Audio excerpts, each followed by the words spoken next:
And now, Virgin Most Powerful Radio is pleased to present Hands-On Apologetics with renowned Catholic author and apologist, Gary Michuta.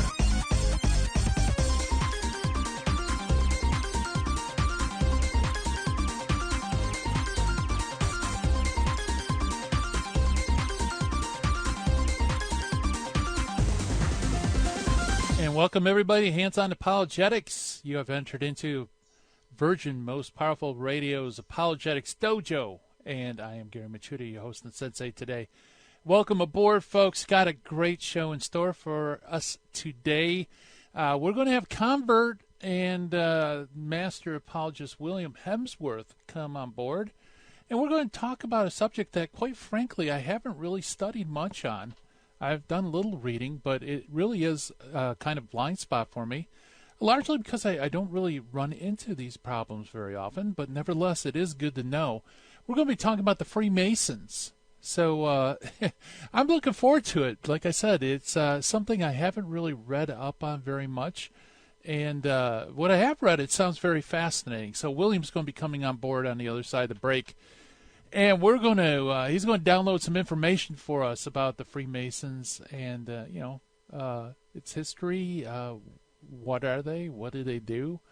How should Catholics relate, or how should we not relate to them? So he's going to be coming on board. Also, our Finding the Fallacy for today, our critical thinking segment, is the argument from ignorance. And also, we are going to meet an early church father.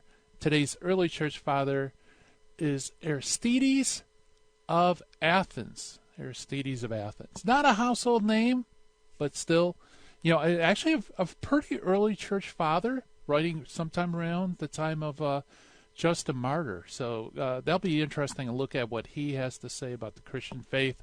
But, before I forget, let me give my shout-outs. I want to welcome all of you watching live stream, Facebook and YouTube. Hello, everybody. Oh, wow. All the colorful emojis. Yeah, thank you very much. I don't know, maybe being sequestered, with the virus scare has brought out your creativity.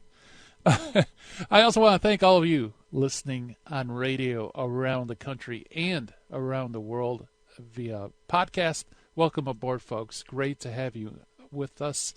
So let's see. We should probably talk a little bit about that podcast thing. Because we get an awful lot of downloads through podcast, and that's great because that's, we got information in the bank that you guys can access whenever you need to. Plus, they're just really cool guests to hear them talk. If you want to access our podcast, you can go to all the major outlets. But if you want to get it straight from the source, go to our flagship website, which is virginmostpowerfulradio.org. Or you can also get it through the handy-dandy phone app. And that's probably the most convenient thing. Plus, you get a bunch of freebies on the phone app. So if you haven't got the phone app, you need to get the phone app. And also, if you have any questions for William Hemsworth on the other side of the break, give us a call. 888-526-2151. That is 888-526-2151. Or you can send your emails to questions@handsonapologetics.com. That is the official dojo mailbox. So keep them coming, folks. Great emails, lots of interesting questions. And, I think we covered pretty much everything. Why don't we jump into our Finding the Fallacy for today? Finding the Fallacy, I love this segment because what it does is we focus on informal fallacies that are often snuck in with arguments. They make arguments seem a lot stronger than they actually are. And it's kind of like a false way of arguing. So it's good to know many of the typical ways in which people can make a fallacious argument. And today's argument is called the argument from ignorance, the argumentum ad ignorantium in Latin for your Latinists out there, or the appeal to ignorance, or the lack of evidence to the contrary argument. The fallacy is an informal logic. It says something is true because it has not yet proved false, or that something is false if it has not yet been proved true. Okay, so think about that. You do get this quite a bit, this idea that, well, can you disprove, that such and such is so? Well, then it must be true. But, that doesn't make sense, does it? Simply because we might not be able to falsify something doesn't mean it's necessarily true. And the flip side's also true. Something could be, isn't necessarily false just because we can't demonstrate that it's true. Many times, evidence has to be weighed on a scale, so to speak. There's arguments for and against, and the most reasonable thing to do is to go with wherever the preponderance of the evidence points to, even though it's not necessarily a demonstration. So I think that's probably the root of this particular fallacy, is this demand for a demonstration. And in lieu of a demonstration, then the opposite must be true. So that's our finding of the fallacy today, the argument from ignorance. And people, do not be ignorant of the argument from ignorant. That would be a bad thing. So why don't we jump to the Meet the Early Church Father today, which is Aristides of Athens. He flourished around AD 140. He falls in the category of early church fathers, folks, that we don't really know practically anything about him. Of Aristides, we know nothing beyond the meager information provided to us by the church historian Eusebius, who says of him that he was, quote, a man of faith and devoted to our religion, unquote. And in another place, he implies that he was a philosopher in the city of Athens. Basically, only by dating his work can we provide a date for his life. And what is his work? His work is appropriately called Apology, which, of course, he isn't saying he's sorry. He's saying apology in the terms apologia, defense. And, hands-on apologetics, we're not here to learn how to say we're sorry, the tactical information behind that. We're here to learn how to defend and share the faith. That's what apologetics is all about. So his work is called Apology, and an Armenian fragment of the Apology we found bearing the title of the Emperor Hadrian Caesar from the Athenian philosopher Aristides. And now known definitely that part of the Armenian translation of the Apology, that this is indeed a genuine translation. Internal reasons within this document, however, suggest that the work, even though it's addressed to Hadrian Caesar, the Emperor Hadrian Caesar, it wasn't to the emperor known as Hadrian, but actually his successor, Antonius Pius. And the reason for that is, like many of the emperors, they have a number of names. And for Antonius Pius, his full name is Publius alias Nerva Trannius Hadrianus. So actually, no, that was Hadrian's thing. Antonius Pius's, was Titus alias Hadrianus Antonius Pius. There you go. So both names have Hadrian in it. And so even though the title page says to the Emperor Hadrian Caesar, the internal evidence points actually a little later to his successor, Antonius Pius. Let's see, which would mean that it was written sometime during his reign, which we can pinpoint between the years 138 to 161 AD. And the work is generally assigned to that reign. So, a good guess would be the middle. So usually it's dated around 140. So it could be as early as 138, could be as late as 161. Nevertheless, though, this is a very, very early church father, because just to give you a lay of the land, we were talking about Ignatius of Antioch, the other program, and Ignatius was martyred around 107 AD, thereabouts. And then you have Justin Martyr, who wrote in the 130s, 150s, and then Irenaeus of Lyon's 180. Now, those are all very early church fathers, and Aristides of Athens would fall right around the time of Justin Martyr. So, very important writing. And, of course, it's a defense of Christianity to a pagan audience.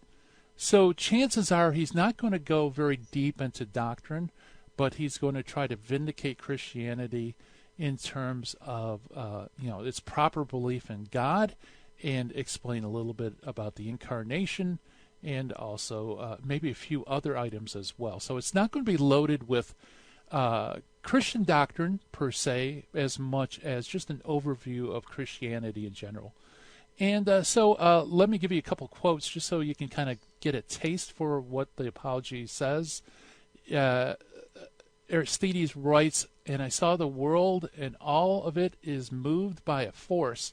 I understood that he who moves and maintains it is God. For whatever moves something is stronger than that which is moved, and whatever maintains something is stronger than that which is maintained. I call the one who has constructed all things and maintains them God. He that is without beginning and eternal, immortal and lacking nothing, and who is above all passions and failings such as anger and forgetfulness and ignorance and the rest." So actually, there he gets into some theistic apologetics, and then he also makes his case for Christianity. Let's see, I think I could squeeze some of this in. He says, "Let us proceed then, O king, to the elements themselves, so that we may demonstrate concerning them that they are not gods, but corruptible and changeable things, produced out of the non-existence by him who is truly God, who is incorrupt, unchangeable, and invisible, but who sees all things and changes them and alters them as he wills." And that's our early church father for today, Aristides of Athens. And coming up on the other side of the break, Master Apologist William Hemsworth, we're going to be talking about the Freemasons. So stay tuned.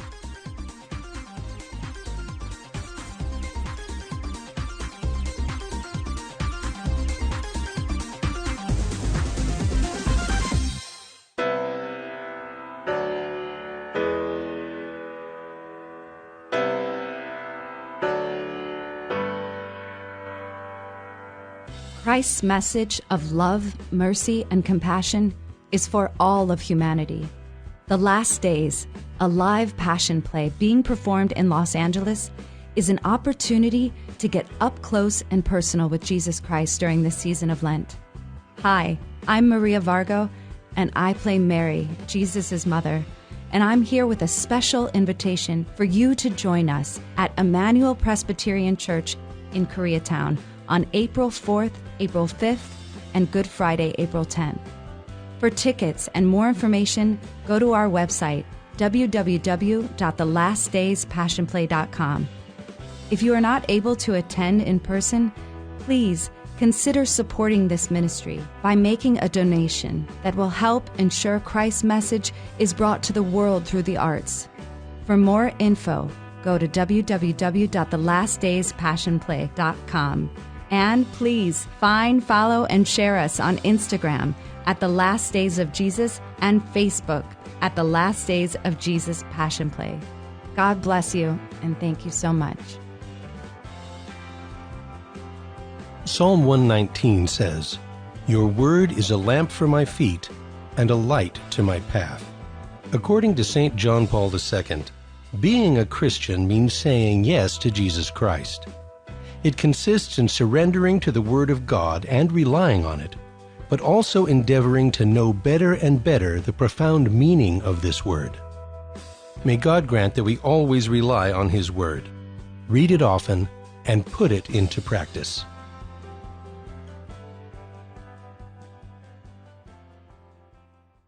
Buying or selling your home or your business property? This is Terry Barber. Real Estate for Life underwrites the Terry and Jesse Show.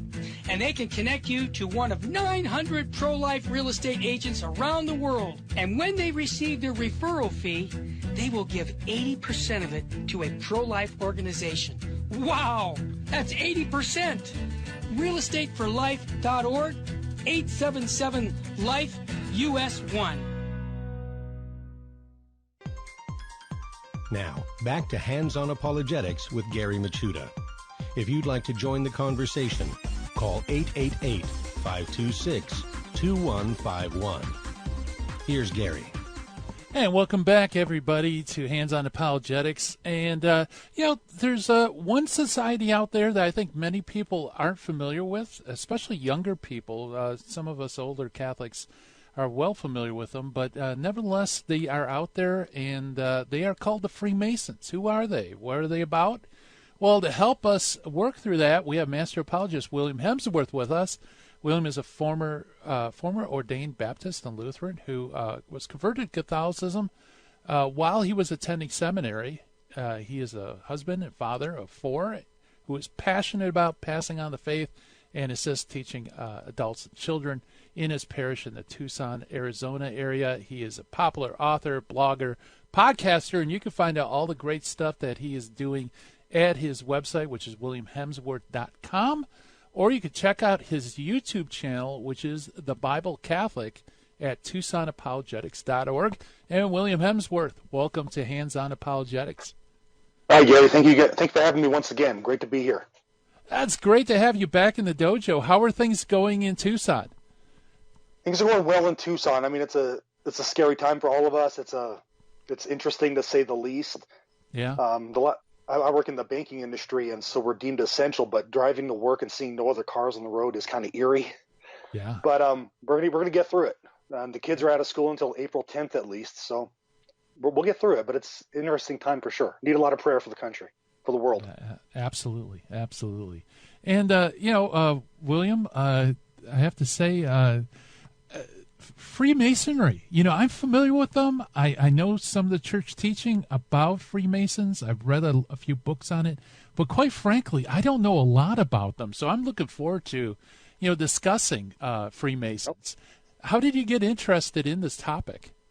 Well, I used to be a Freemason. Really? A lot of people don't know that. Okay. Well, now they do.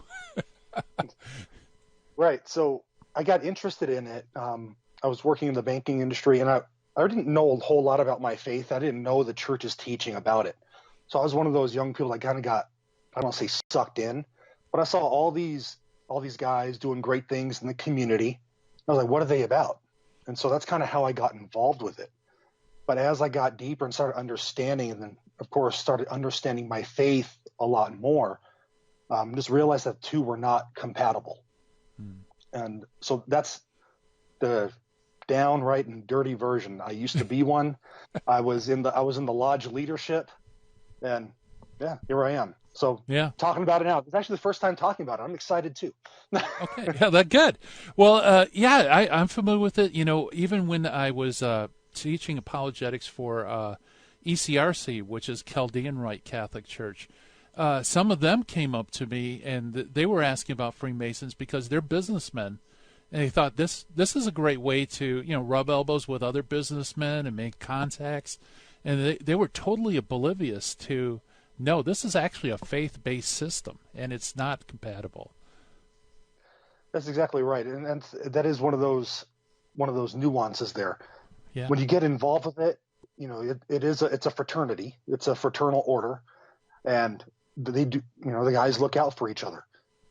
So there's different degree systems. There's what's called the Blue Lodge, which is the 1st, 2nd, and 3rd degree. And so if you talk to any Mason out there, even if they're a Shriner, a 32nd degree, or Knights Templar, as they call it, okay, they're all going to call themselves Master Masons, because that's what the 3rd degree is. They say there's no other degree higher than the 3rd degree. There's just other things you can do afterward. And all of them entail different things. I mean, there's different charities that are supported. There's different community work. But everything goes around what's called the Grand Architect of the Universe, which is kind of a syncretic term for God or whoever you think God may be. Now, it could be Zoroaster. It could be Allah. It could be Hindu. It doesn't matter. It's the Grand Architect of the Universe. So it's just that's the generic name, if you will, for who God is in Freemasonry. So when you hear someone talk about the Grand Architect of the Universe, pretty sure they're a Freemason at that point, because that's really the only place that term is used. Okay, good. So that would be a tell, the one of those right. Linguistic tells. So, there's different levels. Is there things that you need to do to go up levels? Can you go down levels? How does that work? Can't really go down a level, but how you get started in entering the Blue Lodge, as I say, is you do a petition. So you do an application. You have to have references, and they do check you out depending on what the Prince Hall Masons, which from what I understand, they do thorough background checks to make sure you could actually afford the annual dues and you're taking care of your family. A group of guys will come to your house to interview you, and answer any questions you may have, answer any questions your spouse may have, and just to talk about what Masonry is in general. And then from there, your petition is taken to the lodge meeting, and that's what you're voted on. And so if it's all white marbles, you're in. If you get a black marble, you're blackballed. You cannot go in. If it only takes one. Interesting. That's why you never hear the term blackball. It kind of comes from Freemasonry. Interesting. Yeah. So do they tell you like all about their teaching and background and stuff when you apply? Or is that something that's only told later on? In generalities, they'll say, like, for example, depending on who you talk to, that Freemasonry goes back to the time when Solomon's temple was built, or depending on who you talk to, it'll go back to when the pyramids in Giza were built. It all goes back to the ancient stonemasons, how they had different signs, symbols for things that were only in their particular trade guild. But then they'll talk about how, depending on who you talk to, that for those Masons eventually evolved into the Knights Templars, who then were exterminated by the Pope. And then they went underground and then eventually forged the Grand Lodge in London in 1717 in a tavern. And then from there, that's what they call speculative Masonry, kind of spread around the world, where there's different signs and symbols that depict morality teachings. Yeah. So it's generalities like that. And then as you go into the stages of the degrees, you learn more about what the things mean. Okay, yeah. I don't know why Knights Templar, it's that and space aliens, those two in myths just seem to be always thrown in there. Sometimes you wonder whether they even knew what the Knights Templar were about. But besides that, though, so there's a kind of myth that you're given generalities, at least at the beginning. Then as you go higher up in these different levels, then they disclose more and more details, I take it? Right, exactly. Okay. So in the first degree, which is called the entered apprentice degree, you're outside of the lodge room. You're not naked, contrary to what some people say. You're not naked. Okay, you don't have a shirt on, but you have a pair of sweatpants on. You have a sash around your waist, and you have one of the legs pulled up. It's kind of to depict the youth, if you will, because one of the things that you're asking for when the lodge door opens, so what do you seek? I seek light. Okay, well, we'll tell the worshipful master, that's who the leader of the lodge is the worshipful master. And then when you're brought into the lodge the first time, you're poked in the chest with a sharp instrument. Now that could be the point of a compass, depending on who it is. Sometimes they may draw blood. I never had that happen. I've never seen it happen. There was a joke around it in my lodge, but it wasn't one of those things that actually happened from what I saw. But it says, if this point is a torture to your flesh, so may it be to your mind and body, should you ever disclose the secrets of Freemasonry lawfully or unlawfully. That's the first thing that happens when you enter the lodge into the first degree. That's taken directly from the ritual. Okay. And so you're seeking light. Well, okay, what is light? It's kind of like your own interpretation of what light is at that point. That's why it's contrary to Catholicism. Catholicism were the fullness of the truth, or the fullness of the faith. And so when you read church documents that say that Freemasonry is like antagonistic to the faith or something like that, it's not that Freemasons are out with guns pointing them at Catholic churches or anything. No, but they're teaching an alternative brand of truth, an alternative source of wisdom, if you will, contrary to what the church says it's found in the church and in our Lord and Savior, Jesus Christ. Right. Yeah, very good. So, so you undergo an oath not to disclose anything that goes on in the within that organization, right? So, right. So it's a secret organization, so to speak. Right. Now, they'll say that they are not a secret society, but they're a society with secrets. That's that Okay. terminology that they say. Now, when you're taking these oaths, you're kneeling at an altar, and you have your hands placed on the volume of the sacred law, which, depending on your faith, could be the Quran, the Bible, the Tanakh, whatever holy book it is that you have. Okay. Most Freemasons are Protestants, so it's a King James Bible that's on the altar, and it's opened up in the first degree. I believe it's opened up to the book of Ecclesiastes, and some of those verses are read. So it's kind of like a liturgy, which is another reason how it's kind of opposed to Catholicism. There are religious elements in there. So you're taking the oath. It's on the Bible 9 times out of 10. So you're taking an oath on the Bible to not disclose the secrets of Freemasonry. From there, you're led around the lodge and you're given different teachings. St. John the Baptist is huge. That's actually a feast day in Freemasonry. Okay, so Freemasonry has a feast day. That's a religious component. Yeah. That's why some people say Freemasonry is in fact its own competitive religion to the church, because they have a feast day. You're taking oaths on scripture. Scripture is read. There's prayers that are done. So they don't claim to be a religion, but a lot of the elements are there, if not all of them. Yeah, and I think for those who aren't Freemasons, just looking in from the exterior, they just see them, doing charitable works and, such like that. So it's just assumed, well, this is no different than any other club, like Lions Club or whatever. But there's actually, there's a lot more to this. There's a myth, there's liturgy, there's oaths, things like that.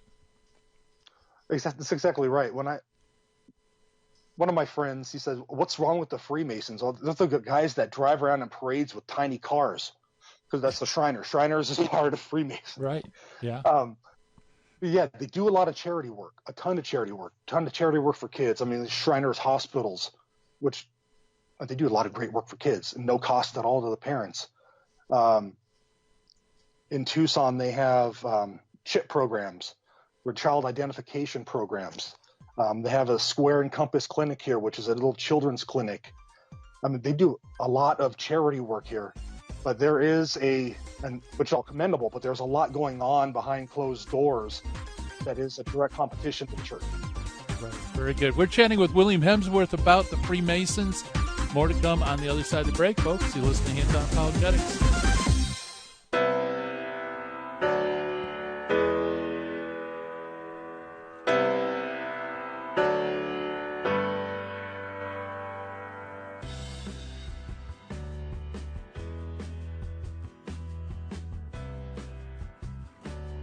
Help the Helpless, a Minnesota St. Paul nonprofit organization chaired by Father Altier and volunteers, is humbly asking you for your kind support to help the poor and the handicapped children in India and Ecuador. Through financial support from the Help of the Helpless benefactors, the children are provided with clothing, food, education, shelter, and the teachings of the Catholic Church. The mission is to help children thrive and become self-sufficient young adults leading productive lives. We also provide aid to poor families in Ecuador with food baskets, medicines, medical assistance, and help with funeral needs for the deceased. The work in India is done by Father Antonio's organization, St. Mary's. In Ecuador, the work is being done by the Servant Sisters of the Home of Mother. You can call us at 877-762-8857. To learn more, please visit our website, www.helpthehelpless.org. God bless you. This is Terry Barber. I want to thank you for supporting Virgin Most Powerful Radio. And here's an easy way to support us by going to smile.amazon.com and type in Catholic Resource Center or Virgin Most Powerful Radio. And when you log in your Amazon account and you purchase products, a portion of it will go right back in supporting Virgin Most Powerful Radio. And it doesn't cost you a dime. I want to thank you ahead of time because that supports us year-round. May God bless you and your family.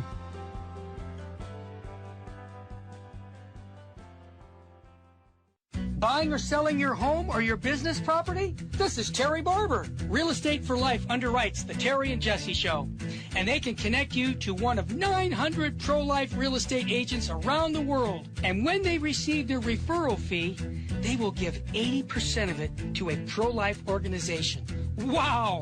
That's 80%! realestateforlife.org, 877-LIFE-US1. This is Jesse Romero. You're listening to Hands-On Apologetics with Gary Machuda on Virgin Most Powerful Radio. And welcome back, everybody. We were chatting with William Hemsworth about the Freemasons, and William was just sharing that, he himself actually joined the Freemasons for a little while, and then he discovered, that this is definitely not compatible with the Catholic faith. And right before the break, William, we were chatting about the ceremonies and all the things that you do through the introductory rites. One question I have is there an authority or a set authority or books or people that kind of dictate what goes on in Freemasonry? Freemasonry itself does not have a central authority. It's all driven by the Grand Lodge of the particular state. Okay. So you have the Grand Lodge of Arizona, the Grand Lodge of Nevada, et cetera, et cetera. Now, when you go to these other additional rites of Freemasonry, so whether it be the York Rite, the Scottish Rite, or the Shriners, for example, they'll have a national head. For the Scottish Rite, that's in Washington, D.C. The York Rite, I'm not really sure, to be honest with you. But as far as the lodges that you see in your neighborhood, those are all governed by the state itself. So the rituals may be different. And when I say different, it's maybe a difference of how something is said, or word here or word there, but for the most part, everything's the same. Mm-hmm. But there's no national headquarters or world headquarters for Freemasonry per se. It's all done locally in the state. Okay. Yeah. So take us, continue on, because this is interesting. Okay. No, when I was first investigating, I had heard that Catholics couldn't be Freemasons, and I brought that up. And so something interesting happened there, and they brought a man in who was a past Grand Knight of the Knights of Columbus, who was also a Freemason. Oh. So he talked to me about how in 1983 the church pretty much said it was okay for Catholics to become Masons again. So I didn't know any better. So I'm like, oh, okay, that made me feel better. I'm like, okay, that's fine. Yeah. Except that's not the case. There's 53 instances where the church has directly condemned Catholics joining Freemasonry. I mean, going back up to 1738. And Gary, this is where I have to apologize. My computer started updating at 6 o'clock this morning, and it's still doing it. And I had all my quotes on there. Oh no. It's at 91% still. It's driving me insane. But from those early times, from 1738, now keep in mind, speculative Freemasonry started in London in 1717. So almost immediately the church said Catholics are forbidden, and the penalty is excommunication if they were to join knowingly, knowing that the church is against it. Yeah. And this was reiterated 53 times up through our present era. Now, what happened in 1983? Well, new Code of Canon Law came out. Okay, now the 1917 Code specifically mentioned Freemasonry as being inconsistent and against the Catholic faith. Well, the 1983 Code didn't mention Freemasonry, but it still implied it. It said Catholics cannot join any organizations who exist to circumvent the church in some way, basically. Well, because Freemasonry wasn't expressly stated anymore, he said that's why I joined, and I took advantage of the church's change in teaching on there. And I know many others that have. The thing is, the church never changed their teaching on it. Right. Immediately after, the Congregation for the Doctrine of Faith, which is led by Benedict, who became Benedict XVI, reiterated the church's stance saying that Catholics cannot become Freemasons under the penalty of excommunication. Wow. And so when I realized this a couple years later, I was like, "Ooh, okay, I was misled a little bit." Yeah. and Yeah. and unfortunately, there are some that are misled. I still know a couple, but once you're entrenched in it and you feel that it has no bearing on how you're living your life and your faith, you see, what's the big deal? Well, the church says it is a big deal. And it goes back to some of the reasons I gave before the break. All those elements of religion are there. They're present. It's alternative truth based on how you interpret who God is. That can go all kinds of wrong. Right. So it all goes back, Vatican II changed it. Well, no, it didn't. Vatican II did not change that. Nothing happened with Vatican II with Freemasonry. The Code of Canon Law from 1983 did not change that. The wording changed, but it's still against the church's teachings for Catholics to become Freemasons. Yeah, that actually shocks me. What was it, 53 times? Did you say, or 52? About 53 times 53. From 1738 up until our present time. This isn't anything new. Yeah, right. The last proclamation wasn't in the 1800s. 1983. And Pope John Paul II, St. Pope John Paul II came out in the early 2000s reiterating, no, Catholics cannot be Freemasons. Unfortunately, I had that document on my computer. It's still updating, but it's very interesting. It was reiterated all the way up until about 15 years ago. That's remarkable. And each time it was well publicized. Yeah, the church, church doesn't like to reiterate things over and over again. It does, but it generally likes to just give a position and maybe remind people every now and then, but it usually just lets it stand. But 53 times is amazing. If that doesn't show that the mind of the church is against Freemasonry, what else could you do? Right. Think about some of the big things in church history, like the Declaration on the Assumption in 1950. Mm-hmm. Well, that was one time. Ex cathedra. Here's the church 53 times saying you cannot be a Mason. So this has obviously been an issue for a while. Yeah. And the church has reiterated over and over and over again that we cannot do it. And it's for good reason. Well, then what do you think is the attraction to Freemasonry?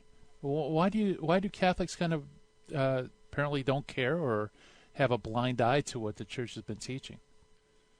Well, I think at least in the United States, we have this idea that, authority can't really tell us what to do. I'm going to do my own thing. Mm-hmm. And so I'm going to figure it out for myself.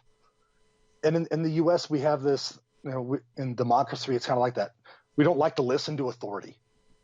And it's kind of ingrained in us a little bit. But like I said, the church has been clear. And I think the attraction to Freemasonry is that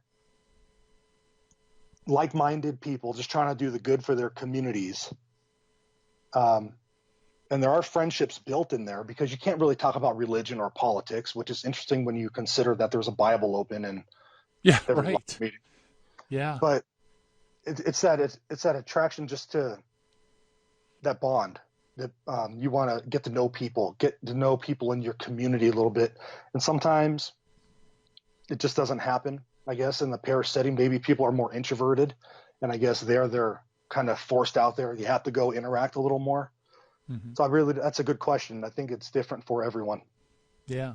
Yeah. People can have good goals, but go about it the wrong way. And yeah, maybe it's just the attraction that look at all the good things they're doing, and wouldn't you want to support something like that? But on the other hand, when the Moonies come and they want you to donate, they'll say stuff like, well, we're going to open up a drug rehab center or something like that. It's always something positive that you want to buy into, and that kind of detracts from the fact that, like, okay, who are these people that I'm supporting? Exactly. Like I said, they do a lot of charity work. Charity work is huge. They do things for local schools, hospitals, etc. And like I said, those are admirable things, and those are things we should be doing anyway, in my opinion. But there's those underlying things. It's the proclamation in 1738 talks about how Freemasonry is a system of naturalism. That's because there's really no concrete idea of who the grand architect of the universe is. It's kind of a form of deism, if you will. Like, whoever this deity is created the earth, and he gave us all this moral code, and it's up to us to figure it out and to do good. And if we do good enough, we're going to get to the celestial lodge above. That's what they call heaven. You do enough good works, you get to the celestial lodge above, who's headed by the grand architect of the universe. But again, who is the grand architect of the universe? Yeah. Jesus tells us that we can't get to heaven by our works alone. Freemasonry says we get to the celestial lodge above by our works. It's vastly incompatible when you look at it that way. Mm-hmm. Our good works come by grace through Jesus Christ. Not like it's kind of like Pelagianism, if you will, in a way, where we can do it. We can do it on our own. We can spark this good work from within our own self to get to that place above. Interesting. Yeah. So, so deism, that's that concept that the God kind of like winds up the universe and lets it go. And that's interesting you mentioned that, because deism, of course, denies supernatural revelation. That this God, this unknown God, didn't really reveal himself in any particular religion. So that plays in too. That's exactly right, Gary. Yeah. It plays into, he didn't reveal himself into any particular religion. That's why, as long as you believe in a supreme being, that's one of the keys for becoming a Freemason. You have to believe in a supreme being, whether that be Jesus Christ, Allah, Krishna, whoever it is. You believe in a supreme being? Check. Good to go. Done. Okay. And yeah, and you can see how incompatible that is with Catholicism, because not only did it is the great I am, the God the Father, but there's also the Son, Holy Spirit, and the Son established one church. So it's Catholicism is very specific. It's not very specific in any sense. And I wanted to read this, Gary, because I do have, for the viewers that are on YouTube, this is a Holy Bible, and it's the Cornerstone edition. This is by Heirloom Bible Publishers. They publish Masonic Bibles. Okay. Well, William, why don't you hold on? I hear the music coming up. Yeah, we're chatting with William Hemsworth about Freemasonry, and we'll hear from the Cornerstone edition on the other side of the break. Stay tuned, folks. We'll be right back.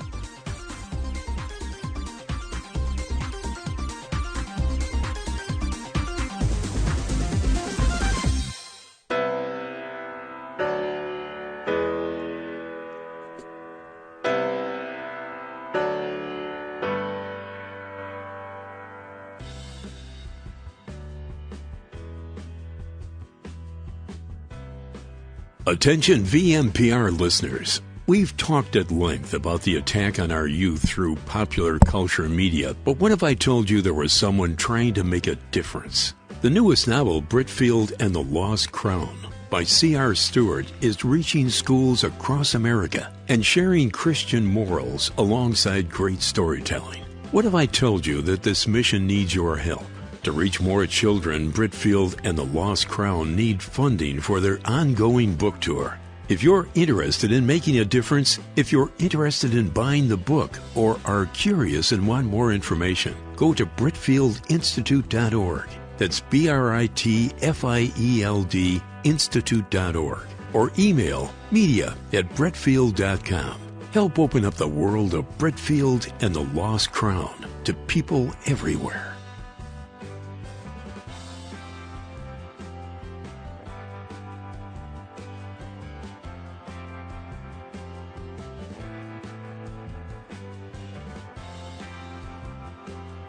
Hebrews 11:3 says, "By faith we come to understand." According to St. Augustine, understanding is the reward of faith. Therefore, seek not to understand that you may believe, but believe that you may understand. May God grant us a strong living faith in Him and His divine plan of salvation, and help us to believe so that we may understand.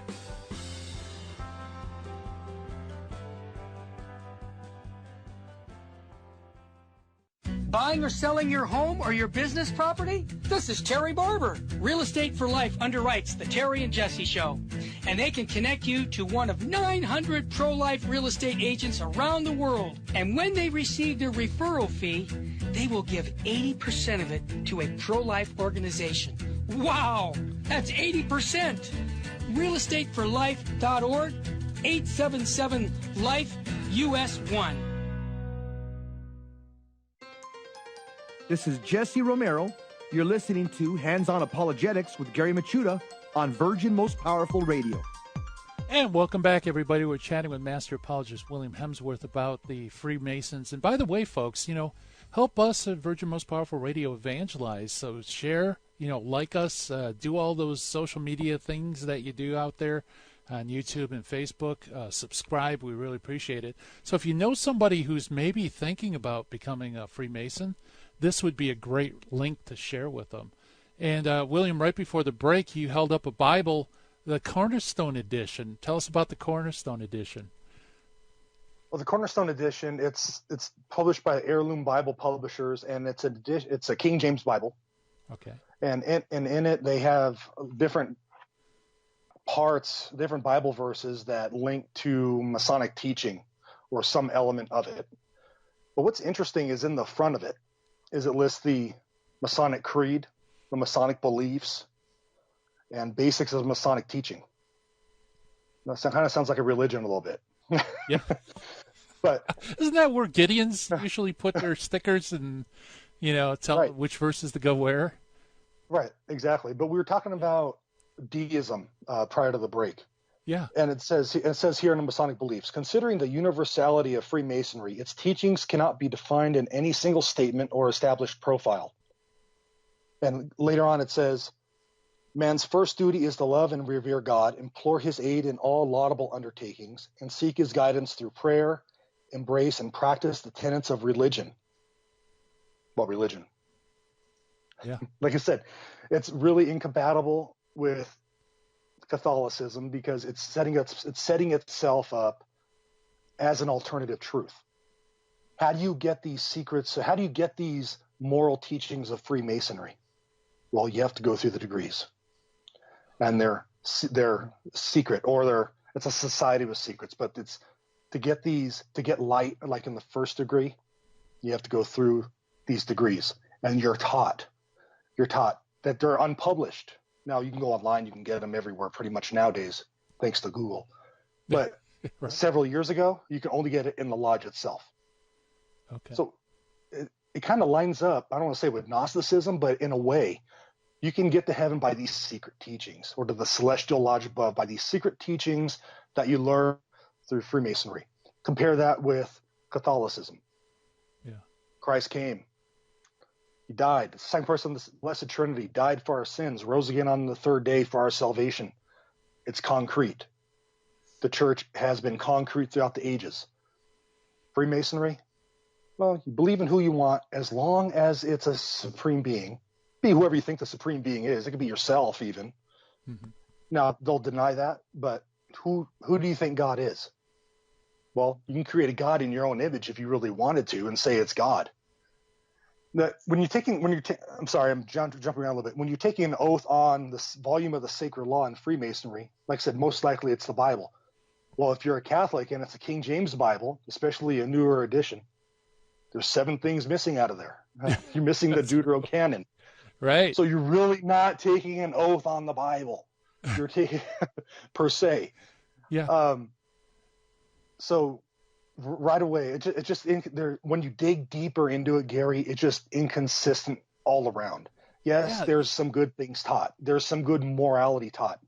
Yeah. But we have to look to the source of ultimate truth, and if the two don't align, we have to make a choice if we're involved in it. We have to make that choice. Is it going to be the source of ultimate truth, or are we going to, or because we're comfortable, we want to go this other way? Which one is it? In the book of Joshua, choose this day who you're going to serve. Is it going to be the God God who's revealed himself in sacred tradition and sacred scripture, or a God who is kind of whoever you want to be? Which one is it? Yeah, very well put. When you were talking about how you have to go up different levels to get different light or whatever, a lot of groups are like that where, you're right, it's very Gnostic. For example, like in Mormonism, there's certain doctrines and teachings that they don't teach, beginners. They wait until they're more advanced, and so certain levels of Mormonism, the rank and file wouldn't know stuff like the Adam God theory and things like that. You have to be, until you're like well entrenched in that belief system before they let you know these, like the deep things of the teaching. Same thing's true with Jehovah's Witnesses. And it's interesting that it seems like Freemasons are kind of like that, where, you're given the truth, quote unquote, piecemeal, in regards to your commitment to the organization. Right. So like I said, you go to the first degree, the second degree, and the third degree, which is the tale of Hiram Abiff. So pretty much how the third degree goes is you're in Solomon's temple, per se. That's kind of where it takes place. And the grand architect, Hiram, he's assassinated. He's not giving up the secrets of Freemasonry to the three ruffians. And so the three ruffians beat him up, they kill him, they hit him over the head with a mallet, and they go bury him in some rocks outside the city of Jerusalem. Well, in the third degree, it's a play. You go about. King Solomon, who is played by the worshipful master, sends out a search party to go find the architect because he knows something bad has happened to him. Well, the grand architect is ultimately found. Solomon raises his hand down and takes Hiram Abiff out of the ground. It's kind of like a resurrection ceremony, if you will, because then that's when you find out the secrets of what Freemasonry is about. You're raised up from the ground. It's like I said, it's kind of like a resurrection ceremony of sorts. Yeah. And like I said, after the third degree, there's different things you can go to. So when you hear 32nd degree Masons, that's in the Scottish Rite. Now, and I know I'm jumping ahead a little bit, but the Scottish Rite has the 4th through the 32nd degree. And in the 4th degree, you learn that a source of truth is the Kabbalah. Red flags, people. Red flags. What's the Kabbalah for those who may not be familiar with it?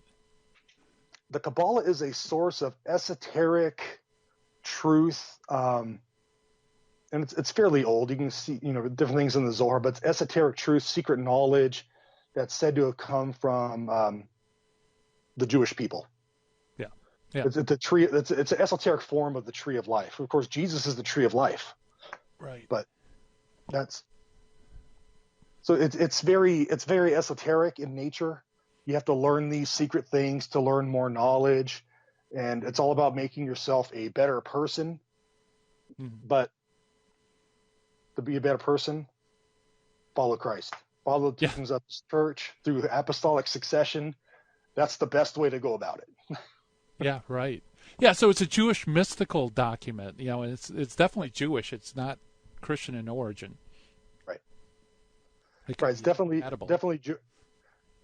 Jewish in origin. And when you get to the 32nd degree, that degree is called the Master of the Royal Secret. Okay. And so what's the big secret? And the big secret, and I'm actually going to read it from the ritual itself. The inner light leads us on. What's that inner light, though? The inner light is whatever we make it to be. So, folks, when you hear that Catholicism is incompatible with Freemasonry, I hope that I gave you some examples today of why. All the elements of religion are there. Yeah. I mean, there's liturgy, there's scripture reading, there's oaths on scripture, even though Jesus says, let your yes be yes and your no be no. There's prayers, everything is there. And yes, there's great moral teachings. There's moral teachings. They do great work in the community.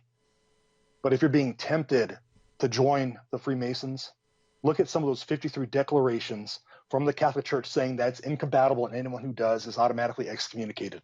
The church takes it seriously, not because they don't want people to learn or because they're hiding something from people. It's because the church has the truth, and the church is protecting you, cares for your soul. Yeah. Bottom line.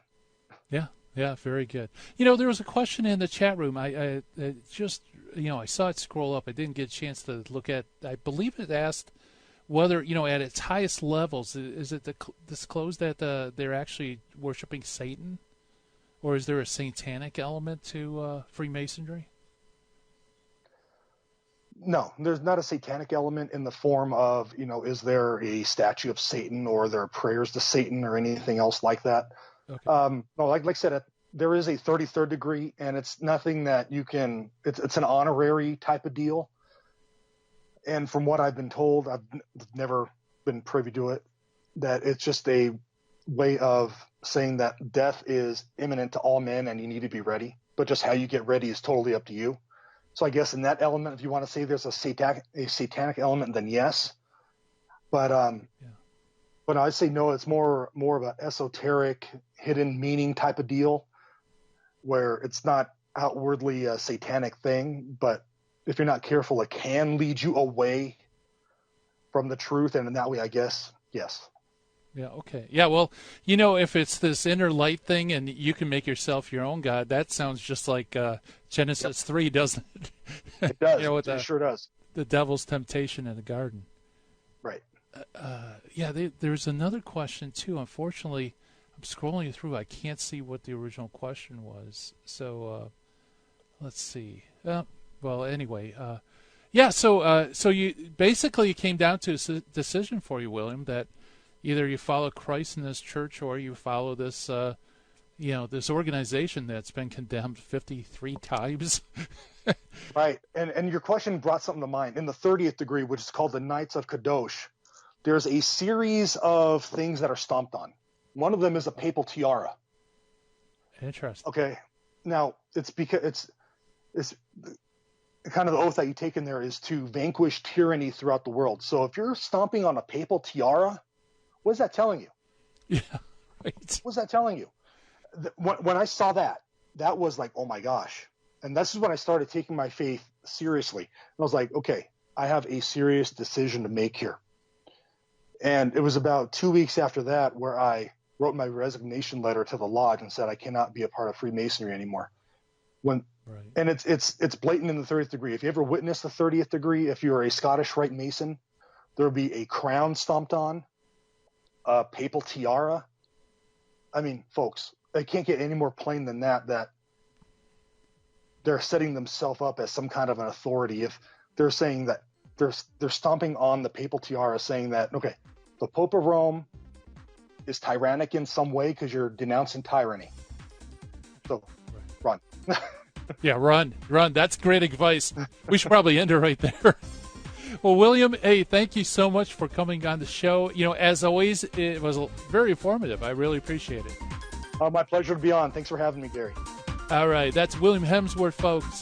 Check out his website, williamhemsworth.com, or you can check out his YouTube channel, which is The Bible Catholic, and or you can go to TucsonApologetics.org. All right, wow, the hour is flown, but never fear. High-impact Catholic talk is coming at you with the Terry and Jesse Show. Thank you so much for tuning in. God willing, we will talk again tomorrow with Carl Keating. Bye-bye, everybody. In the 1990s, I lived and worked in Hollywood. But when my wife Betty's mom took ill, we relocated to Orange County. And it was during this time in our lives that I converted to Catholicism. Once my eyes were opened to the truth, I couldn't learn enough about the faith. But I had less free time than ever, especially with a long commute. That's when I discovered the real value of Catholic audio. Listening to cassette tapes transformed my daily commute into a miniature retreat. And that's the beauty of Virgin Most Powerful Radio today. Since the podcasts are archived, you can listen anytime on our smartphone app. I know how listening to Catholic audio can bring you closer to Christ and His Church. So I encourage you to visit the App Store or go to vmpr.org and download the app today. It just might change your life. I'm Matthew Arnold for Virgin Most Powerful Radio. Virgin Most Powerful Radio, sharing the gospel with clarity and charity.